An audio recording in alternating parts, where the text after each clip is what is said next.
in the nature of final reliefs, there are typically two types of reliefs that you seek in a final suit. Either you seek a specific performance of your agreement or contractual obligations, or you seek the damages resulting from the breach of obligations. In case of specific relief,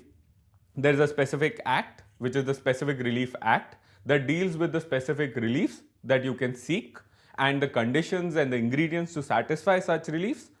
or otherwise under the contract where it is dealt in section 73, 74,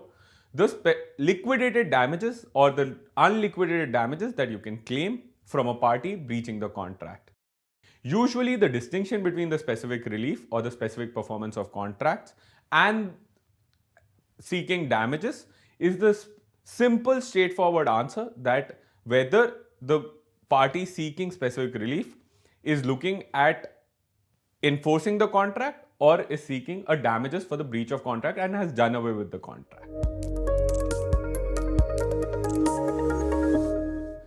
Under the law of damages, the recent judgments and all the propositions of law would dictate that though there are unliquidated and liquidated damages, the loss has to be proved and the parties needs to prove that loss to get the damages.